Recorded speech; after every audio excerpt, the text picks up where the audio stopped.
Donc, nous avons vu dans la vidéo précédente que le sang avait un rôle très important au niveau du plan du salut.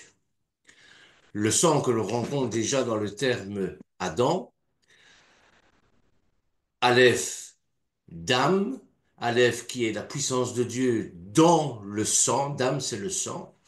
Nous avons vu également que ce sang est bien sûr lié à la circoncision, que cette circoncision est indispensable, est la condition sine qua non pour pouvoir passer la mer Rouge, Yam Chouf, pour pouvoir faire l'Exode.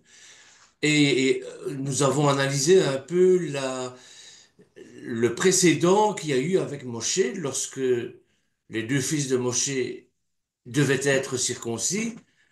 Or, il y en a un des deux qui ne l'était pas. Nous avons supposé, je dis bien supposé, que c'est parce qu'il était destiné à la prêtrise de Madian, puisqu'il était le petit-fils de Yitro.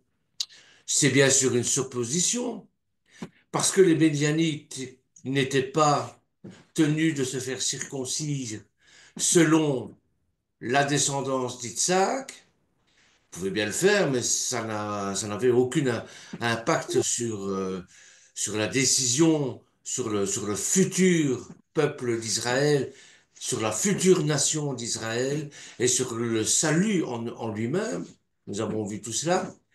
Nous avons vu le caractère bien trempé de Tsiphora, qui, euh, qui dans un geste, je vais dire, plein de colère, a pratiqué la circoncision de Gerson, donc le fils de Moshe,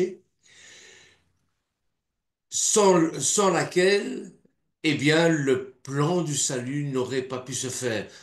Moshe était agonisant, était malade, euh, il fallait absolument que toute la communauté israélite soit circoncise pour pouvoir euh, faire le plan du salut, en quelque sorte. Donc, voilà où on en est. Alors ici, nous allons continuer. Nous allons continuer avec la rencontre entre Moshe et Aaron,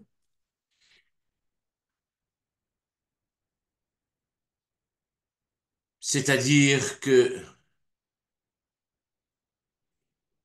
l'Éternel va dire à Moshe, va dans le désert au devant de Moïse, au devant de Moshe, et Aaron partit, il rencontra, nous avons vu la différence entre Pagash et Bagash, hein, qui sont deux termes qui se prononcent de la même manière, mais qui s'écrivent différemment, d'où la difficulté aussi de bien cerner le, le contexte, c'est-à-dire on se demande pourquoi Dieu voulait faire mourir Moshe alors qu'il l'avait choisi pour délivrer le peuple.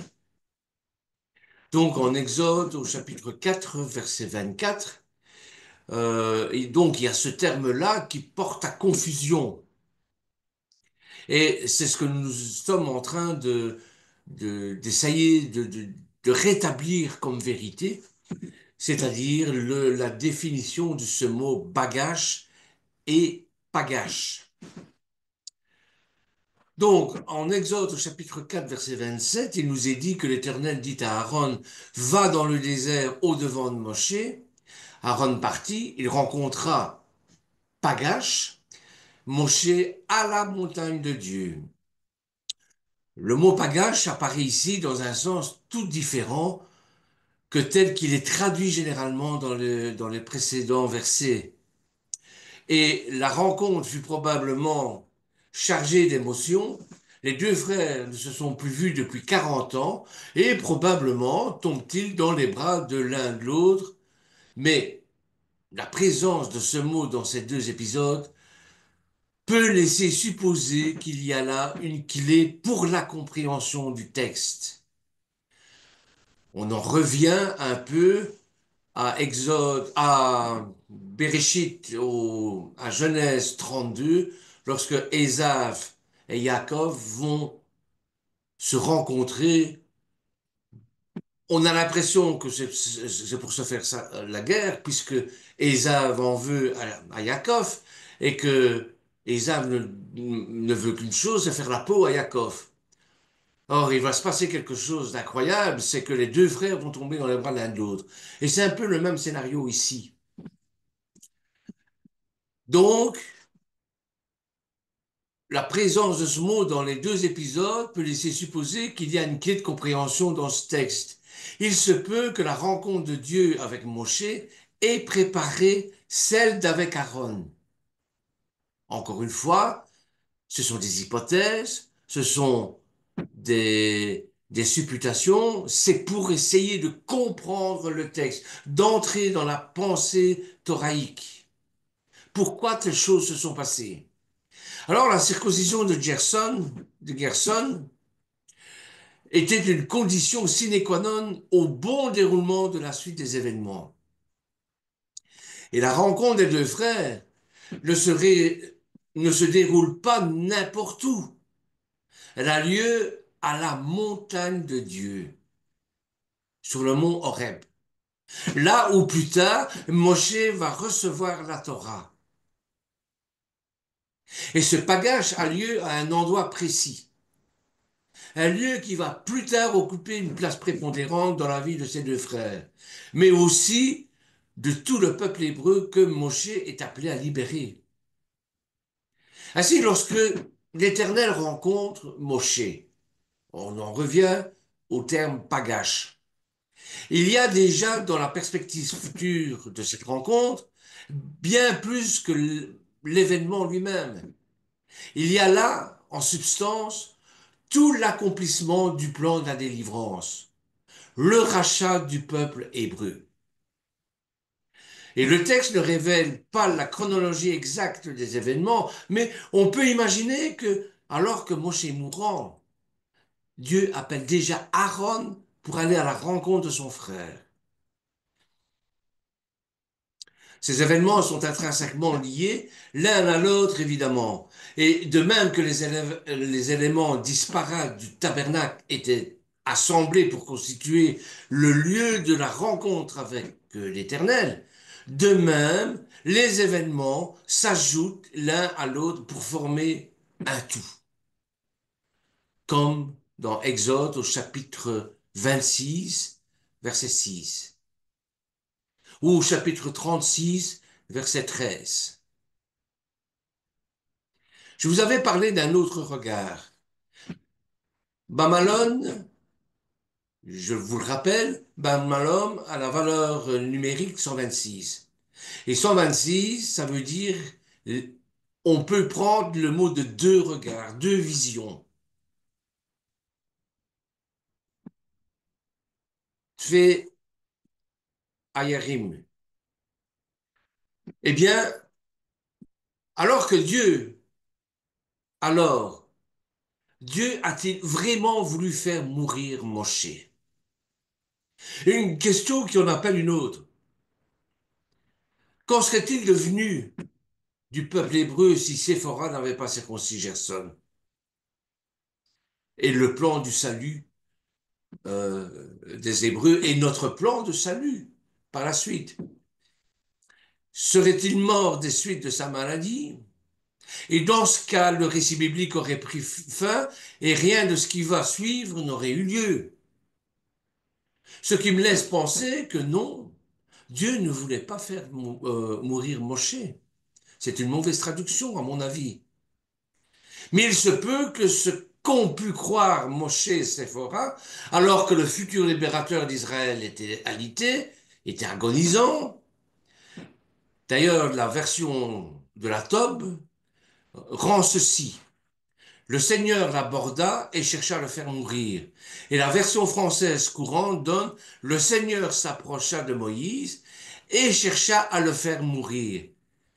Soit dit en passant, si Dieu avait vraiment voulu faire mourir Moshe, eh bien, ça lui aurait été aussi facile que de faire descendre le feu du ciel, comme ce fut le cas pour Nadav et Avihu. En Nombre, au chapitre 26, verset 61, avec la paracha Shemini, ou avec Uza, l'Haftara de la paracha Shemini, dans 1 Chronique au chapitre 13, verset 10, et les troupes de 50 hommes dans 2 Rois, chapitre 1, verset 10 et 12. Dieu aurait-il eu besoin de chercher à faire mourir Moshe? Mais non, comme si ça n'avait pas vraiment été totalement en son pouvoir. Mais c'est El Shaddai, Adonai, El Shaddai, c'est le Dieu Tout-Puissant, il peut tout faire. C'est Elohim, c'est le Créateur. Donc le texte biblique nous dit clairement que Dieu fit mourir Er et Onan, les fils de Yehuda, en Genèse au chapitre 38, verset 10. Dieu fait mourir également Saul, en 1 Chronique 10, 14. Donc la concordance de nombreuses versions laisse supposer que cette rencontre entre l'Éternel et Moshe fut décisive. Et ce n'est pas sans rappeler cet épisode de la vie d'Abraham, où celui-ci, alors qu'il fait un songe, se voit entouré d'épaisses ténèbres. Un profond sommeil tomba sur Abraham, et voici une frayeur, une grande obscurité vint l'assaillir. Et Dieu dit à Abraham, tes descendants seront étrangers dans un pays qui ne sera pas à eux, et ils y seront asservis. On les opprimera pendant 400 ans, mais je jugerai la nation à laquelle ils seront asservis, et ils sortiront. En Genèse, au chapitre 15, versets 12 à 14. Effectivement, effectivement, 400 ans plus tard, Adonai appelle Moshe à devenir l'instrument de la libération de ce peuple, issu des reins de celui qui allait devenir Abraham, le père d'une multitude. C'est pour ça que la circoncision est si importante. Si on couple, si son couple eut à en souffrir, Moshe entra cependant dans le plan de Dieu pour lui. Il devint ainsi ce grand libérateur que l'on connaît, accomplissant la promesse que Dieu avait faite 4 siècles plus tôt à son ancêtre Abraham, après une frayeur et une grande obscurité sont venus l'assaillir. Depuis la sortie d'Égypte, c'est la première fois que les Hébreux vont fêter Pessah en terre promise. Les Israélites campaient à Gilgal, déjà Gilgal c'est tout un enseignement, hein, c'est déjà la préfiguration de la délivrance finale, célébrèrent la Pâque le 14 jour, le 14e jour du mois vers le soir dans les plaines de Jéricho. Vous trouverez ça dans Josué chapitre 5 verset 10. Cette nouvelle célébration n'est rendue possible que s'il y a la Brit Mila, s'il y a la circoncision. D'ailleurs, il nous est dit que en ce temps-là, l'Éternel dit à Josué, munis-toi de lame tranchante et fais subir une nouvelle circoncision aux enfants d'Israël. Dans Josué au chapitre 5 verset 2, qui ne peut que se référer au Lévitique 17, 11, car l'âme de la chair est dans le sang. Je vous ai donné sur l'autel afin qu'il servît d'expiation pour vos âmes, car c'est par l'âme que le sang fait expiation. Les Hébreux, n'ayant pas été circoncis dans le désert, ne pouvaient en aucune manière célébrer la fête de Pâques, de Pessah, comme l'ordonne la Torah en Exode au chapitre 12, verset 48. Regardez ce qu'il nous est dit. Donc, Exode chapitre 12, verset 48. toute l'assemblée d'Israël fera la Pâque. Si un étranger en séjour chez toi veut faire la Pâque de l'Éternel, tout mâle de sa maison devra être circoncis. Alors il s'approchera pour la faire, et il sera comme l'indigène. Mais aucun incirconcis n'en mangera.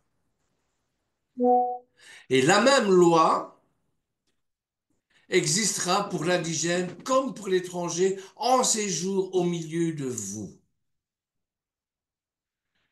C'est donc le renouvellement de la circoncision, rappelant la promesse abrahamique qui va permettre aux Hébreux d'entrer en terre promise. C'est excessivement important aujourd'hui. Et je donnerai à toi et à ta postérité la terre de tes pérégrinations, toute la terre de Canaan, comme possession indéfinie, et je serai pour eux le Seigneur. Et le Seigneur dit à Abraham, pour toi, sois fidèle à mon alliance, toi et ta postérité après toi, dans les âges. Voici l'alliance que vous observerez qui entre moi et vous jusqu'à ta dernière postérité, circoncire tout, circoncire tout le peuple de Dieu.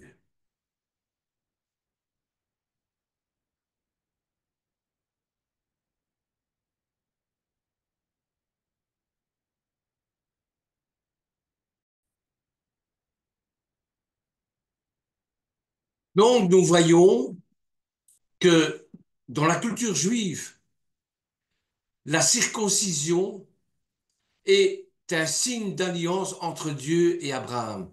Mais c'était une pratique courante parmi de nombreuses tribus du désert. Pour les Israélites, cela remplissait bien sûr leur part de l'alliance abrahamique. Mais pas seulement ceux nés dans les familles juives devaient être circoncis. Les étrangers qui vivaient parmi le peuple aussi devaient être circoncis. C'était pour tous les hommes qui vivaient dans une maison juive, indigènes, domestiques, étrangers. Et quiconque n'était pas circoncis, eh bien, n'avait pas droit à cette part de l'alliance avec Dieu, avec l'Éternel. D'autres cultures qui pratiquaient la circoncision l'ont fait comme un rite de passage. Les Égyptiens, par exemple, les Édomites, les Ammonites, les Moabites, pratiquaient une forme de circoncision sur les jeunes hommes à la puberté ou avant le mariage. Ceux qui ne pratiquaient pas la circoncision étaient des Philistins, par exemple, les Assyriens, les Babyloniens, les Grecs, les Romains. Un manque de circoncision signalait la méchanceté et la piété aux yeux des Juifs. Donc, par exemple, dans le cas de l'attaque de Dina par Sichem, dans ce cas-là, eh bien, la circoncision consignée dans Genèse 34, une proposition de mariage a été acceptée sous réserve que les Sichémites soient circoncis. Pendant, pendant l'état d'affaiblissement des hommes, les fils de Jacob se vengèrent en tuant et en pillant les Sichémites. Et ici, dans notre, dans notre vision des choses, dans ce verset au chapitre 4, verset 24, hein, qui montre l'importance de la circoncision de tout le clan de Moïse, la circoncision de ses fils de Gersom, eh bien, par exemple, avant la bataille de Jéricho, Josué a circoncis les hommes avant qu'ils ne commencent leur marche pour conquérir la terre promise. Ce sont les fils de la génération qui a refusé d'obéir à Dieu lorsqu'il les a amenés à la terre promise pour la conquérir et l'occuper. Et puisque la circoncision était un signe de dévotion au Seigneur, d'alliance, ces hommes devaient remplir leur part de l'alliance abrahamique avant que la bataille de Jéricho puisse avoir lieu. C'est plus qu'un symbole physique, C'est un symbole de l'état du cœur aussi. Dans Deutéronome, nous lisons deux passages distincts concernant la circoncision. Il est important de le rappeler.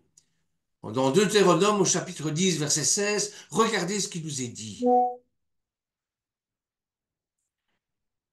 Circonférencez donc vos cœurs et n'ayez plus la nuque raide. Circonférencez, c'est-à-dire circoncisez vos cœurs. Le second est dans Deutéronome chapitre 30 verset 6. Le Seigneur, ton Dieu, circoncira ton cœur et le cœur de ta descendance, afin que tu l'aimes de tout ton cœur, de toute ton âme, et que tu vives. Donc dans Deutéronome 10, avant le verset 6, certaines étapes importantes que nous devons suivre sont énumérées. D'abord, 1. Craindre le Seigneur. Marcher dans toutes ses voies. L'aimer. Le servir avec tout en nous. Et observer ses décrets. Et pour faire ça, nous devons circoncire nos cœurs. Nous devons nous débarrasser du péché. Ce péché qui nous emmêle les pieds et nous fait trébucher. Nous devons être ce pain azim, à l'instar, à l'exemple de notre Seigneur Yeshua Hamashiach, qui est le pain azim, lors du Seder de Pessah qui est mis entre les deux, entre les deux matzot, hein, recouvert d'un linge. Eh bien, notre cœur doit être pareil, sans azim, sans hametz, parce que le hametz, c'est bien sûr la levure du péché. Ce passage fait référence à Romains 12, où Paul écrit que nous devons être transformés par le renouvellement de notre esprit. Et ce renouvellement de notre esprit, c'est le décompte de l'Homère, à partir de Pessah jusqu'à Shavuot. En Deutéronome 10, rappelle également Colossiens 3, où il nous est demandé de remettre les attitudes de notre ancien moi et de revêtir le nouveau moi, semer la nouvelle levure en quelque sorte, pour pouvoir entrer dans le royaume de Dieu. Donc, revêtir le nouveau moi que nous avons en Yeshua. Tout doit se faire en Yeshua. Yeshua qui va nous conduire au Père. Il n'y a que lui qui peut le faire. Je suis le chemin, je suis la vérité, je suis la vie. Nul vient au Père que par moi. Donc la circoncision du cœur nous purifie. Mais nous ne devons pas lutter seuls. Dans Deutéronome, Devarim au chapitre 30, verset 6, nous découvrons que l'Éternel fait l'œuvre en nous. Nous sommes des partenaires volontaires, alors que nous cultivons un respect profond et révérencieux pour le Seigneur. Nous nous associons à l'œuvre de Dieu lorsque nous disons non à l'impiété et disons oui au dur travail de maturation en Christ. C'est ça le décompte de l'Homère, à partir de Pessah jusqu'au Shavuot. Et quand nous aimons Dieu, nous lui obéissons. Nous pouvons apprendre des Israélites et circoncire nos cœurs afin de ne pas avoir le cou raide, mais de nous incliner devant lui dans l'adoration, l'obéissance, la soumission, la persévérance et la patience. La circoncision est un symbole de l'attitude de notre cœur envers le Seigneur. Bien sûr, cette circoncision est devenue un sujet de division dans l'Église primitive. Alors que les gentils dans le sens de Paul bien sûr, hein, Alors que les gentils se sont greffés dans la famille de Dieu, regardez en Romains 11 ce qui nous est dit, certains juifs croyaient que les chrétiens gentils devaient suivre complètement la foi juive, c'est-à-dire se faire circoncire. D'autres croyants juifs ont tissé le salut et la circoncision ensemble, faisant dépendre le salut de la circoncision, mais pas du tout. C'est pas parce que vous êtes sauvés, c'est pas parce que vous êtes circoncis que vous allez devoir être sauvés, non. D'autres croyants aussi, et Paul d'ailleurs le dit lui-même, Paul s'est prononcé contre l'imposition de la circoncision physique aux chrétiens païens. Non, vous devez rester tel que vous êtes dans votre statut que l'Éternel vous a mis. Si vous êtes juif, évidemment, vous devez vous faire circoncire. Le salut vient des juifs, c'est-à-dire que le salut vient d'un circoncis. Mais c'est pas pour autant que vous devez vous faire circoncire. Il n'y a pas de honte à être goy. Vous comprenez? Donc, c'est pour ça que Paul s'est prononcé contre l'imposition de la circoncision physique aux chrétiens païens. Il a déclaré que la circoncision a la valeur si vous obéissez à la loi. Mais si vous vous effreignez la loi, vous êtes devenu comme si vous n'avez pas été circoncis. La circoncision n'a de valeur que si vous obéissez à la loi. C'est dans Romains chapitre 2, verset 25. Dans Galates au chapitre 5, versets 2 à 6, il est écrit que ceux qui décident de se faire circoncire physiquement essayent alors de se justifier par la loi et non par la grâce du Seigneur. La justification par la grâce. La justification, ça veut dire être juste aux yeux de Dieu. Et Paul a réglé cette division parmi les croyants en dirigeant les gens vers la grâce de Yeshua. Il les a appelés à se souvenir de l'ensevelissement et de la résurrection de Yeshua en leur rappelant le pardon des péchés et la suppression du mur de séparation, de l'hostilité entre eux et le Seigneur. Cette hostilité entre eux et le Seigneur, c'est le péché. Et en montant sur la croix, il cloue les ordonnances de la loi qui nous condamnaient à cause du péché. La loi ne servait, proprement dit, qu'à révéler ce que la gravité du péché. Il conclut d'ailleurs le débat en 1 Corinthiens 7, au chapitre 7, verset 19. La circoncision n'est rien, mais l'incirconcision n'est rien. Gardez les commandements de Dieu, et c'est ça qui compte. La repentance et la foi sont ce qui a porté le plus dans le débat de l'Église primitive, sur la question de savoir si le chrétien païen devait être circoncis ou non.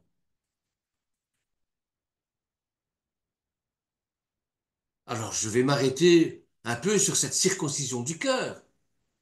La circoncision du cœur est une coupe brite, une alliance, une mila, une coupe, une mila de tout ce qui nous empêche de craindre le Seigneur, de l'aimer de tout notre cœur, de le servir de tout notre cœur, d'obéir à ses principes et ses préceptes. Constamment, c'est ce qui nous est demandé. C'est ce qui est demandé à Salomon aussi, à David, à Salomon, pour construire le temple terrestre. Eh bien, il fallait aimer Dieu, bien sûr, de tout son cœur, le servir, bien sûr, de tout son cœur, mais surtout obéir à ses principes et ses préceptes. Et ça inclut de retirer tout ce que nous aimons plus que lui par le repentir et la foi. Les idoles nous rendent muets et sourds, incapables d'entendre ou de répondre au Seigneur. Et les oreilles non circoncises ne peuvent pas entendre. Jérémie chapitre 6 verset 10. Et les lèvres non circoncises ne peuvent pas parler. Exode chapitre 6 verset 12. Donc il y a plusieurs niveaux dans le corps du Christ où il va falloir faire des circoncisions. On récite le chemin Israël, écoute Israël, et pas vois Israël. Ça nous rappelle d'examiner notre cœur et de circoncire le doute, la consternation et les déceptions qui se transforment en amertume et en ressentiment. Puissions-nous circoncire nos cœurs afin que nous puissions garder les commandements de Dieu. La recherche de l'identité de Yeshua, qui occupe les 8 premiers chapitres, culmine dans la profession de foi de Pierre. Tu es Christ, qui agit comme pivot central de l'évangile. Pierre, chapitre 8, versets 27 à 30. Et à partir de ce moment-là, Yeshua entreprend de préparer ses disciples à la dure réalité de leur mission. Il ne sera pas le Messie triomphant de la conception populaire, mais un Messie souffrant, le Machia ben Yosef. Et l'intelligence des disciples s'ouvre difficilement à la révélation de la souffrance, de la mort et de la résurrection du Machia et Fils de Dieu. Et encore aujourd'hui, nous avons des difficultés avec ça. L'attitude de Yeshua devant la souffrance et la mort suscitera au pied de la croix une autre profession de foi. C'est celle du Romain, celle du soldat romain. Vraiment, cet homme était fils de Dieu. En regard de ce type de Messie souffrant, Yeshua a des exigences radicales pour quiconque veut être son disciple, car il faut marcher à sa suite sur un chemin où l'espérance, entrée en Dieu, n'éclipse pas les épreuves de la vie. C'est pas parce que vous êtes au Seigneur, c'est pas parce que vous avez revêtu Christ en vous que vous allez échapper aux épreuves de la vie, aux tribulations. Que du contraire. Que du contraire. Donc, aux disciples de Jacques et aux disciples de Jean, qui rêvent de siéger à la droite et à la gauche de Yeshua dans sa gloire, Yeshua va leur répondre. Vous ne savez pas ce que vous demandez. Pouvez-vous boire la coupe que je vais boire et être baptisé du baptême dont je vais être baptisé? Et lui dire, nous le pouvons. Et Yeshua leur dit, mais la coupe que je vais boire, vous la boirez, certes, le baptême dont je vais être baptisé, vous en serez baptisés. Mais quand on siégeait à ma droite et à ma gauche, il n'appartient pas de l'accorder, mais c'est pour ceux à qui cela a été destiné, et je dirais prédestiné, d'avant la création du monde. En suivant le chemin d'Yeshua, il est donc important de toujours avoir à l'esprit la question, qui est Yeshua? Pourquoi est-il monté sur la croix? Pourquoi a-t-il versé son sang? Pourquoi a-t-il fait la Pâque? Pourquoi cette nouvelle alliance est comparable à une circoncision? Eh bien, la personne de Yeshua se situe comme il se doit au cœur de la Brit Hadasha, au cœur de la Besora Tova, de la bonne nouvelle. Il s'agit de se laisser saisir par sa mort et sa résurrection. Car c'est ça être disciple. La croix est plantée au cœur de l'évangile. Et c'est elle qui révèle Yeshua et opère un discernement parmi les personnes qui s'approchent de lui. Et l'enjeu de la foi se situe au niveau d'une confrontation entre la personne, le message de Yeshua et les conceptions humaines de la vie. Alors ceux qui sont prêts à suivre Yeshua doit savoir qu'il y a un Messie souffrant et qui doit venir avant le Messie triomphant. C'est le même Messie, mais l'avènement, les deux avènements sont différents. Le premier avènement du Mashiach, c'est le Messie souffrant, parce qu'il doit changer nos cœurs pour pouvoir instaurer à la fin des temps le royaume de Dieu sur terre et dans les cieux. Et ça, c'est le Mashiach ben David. Yeshua ne cesse de le rappeler aux disciples, évitant qu'ils fassent de lui un libérateur idéal, celui qui va bouter les Romains hors de la Judée, hors d'Israël. Un révolutionnaire politique qui utiliserait, soumettrait la religion à ses ambitions de puissance, un utopiste, un thaumaturge populaire. Il, il instruisait ses disciples et leur disait, le Fils de l'homme est livré aux mains des hommes, ils le tueront, et quand ils auront été tués, et quand il aura été tué, après 3 jours, il ressuscitera. Mais ils ne comprenaient pas cette parole. Et il craignait de l'interroger, c'était le maître, on n'interroge pas le maître.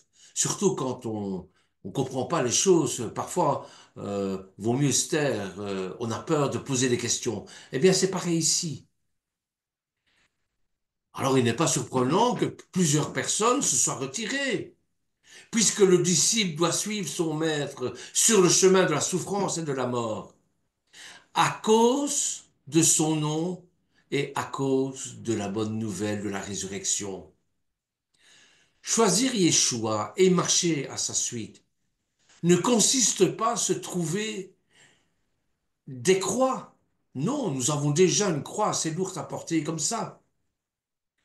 Les croix viennent d'elles-mêmes. La croix est le grand et le regard de foi et d'espérance que nous portons sur les épreuves de la vie. Et en tant que disciples de Yeshua Mashiach, nous choisissons d'accueillir sa présence à nos côtés en toutes circonstances et de trouver du sens, même quand il ne semble pas y avoir de prime abord, tellement la souffrance occupe le terrain. Nous sommes parfois focalisés sur notre souffrance, au point même qu'on oublie le bonheur en Yeshua. Marcher à la suite de Yeshua, le Messie souffrant, c'est avancer dans la vie à la lumière qui projette le ressuscité, Yeshua Chai, lui qui appartient à la vie dans toute sa plénitude.